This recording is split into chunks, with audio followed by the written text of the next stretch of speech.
बोलिए श्री विनायक जी महाराज की जय। आज मैं आपको विनायक जी महाराज की कथा श्रवण कराऊंगा। आपने चारों चौथों में से जिस भी चौथ का व्रत किया हो, आपको केवल उसी चौथ की ही व्रत कथा कहनी चाहिए। फिर उसके बाद में श्री विनायक जी की कहानी भी कहनी चाहिए। वह कहानी इस प्रकार से है। एक गांव में एक ब्राह्मण ब्राह्मणी रहते थे। वह ब्राह्मण तो भगवान गणेश जी का बहुत बड़ा भक्त था। उसने अपने घर में एक अलमारी में गणेश जी की एक मूर्ति स्थापित कर रखी थी। वह प्रतिदिन प्रातःकाल ही स्नान करके गणेश जी की पूजा करता था और फिर गणेश जी का ध्यान भी करता था। पूजा के समय घंटी आदि बजाकर उनकी आरती भी करता था। उनका घर बहुत ही छोटा था, जिसमें केवल यही एक कमरा था। ब्राह्मणी भी इसी कमरे में अपना कामकाज करती थी। ब्राह्मण के इस सेवा पूजा करने से ब्राह्मणी के काम में विघ्न पड़ता था, इसलिए वह प्रतिदिन अपने पति से लड़ती रहती थी। एक दिन ब्राह्मण स्नान करने गया हुआ था। उस समय ब्राह्मणी ने सोचा कि मैं मूर्ति को ही गायब कर देती हूँ, फिर यह किसके सामने बैठकर पूजा पाठ करेंगे।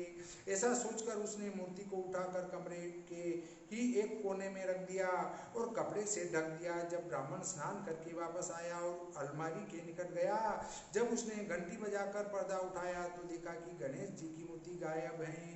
तब वह अपनी स्त्री से पूछने लगा कि मूर्ति कहाँ है। वह ब्राह्मणी कुछ ना बोली तो ब्राह्मण समझ गया कि यह सब इसी की करतूत है।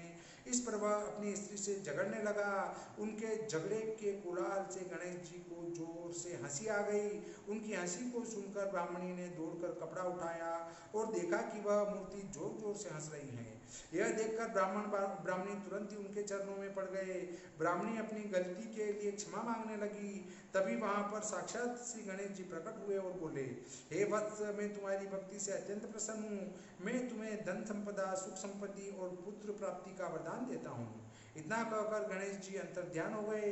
तब ब्राह्मण ने गणेश जी को पुनः अलमारी में स्थापित किया। तब से ब्राह्मण ब्राह्मणी दोनों ही गणेश जी की पूजा करने लगे।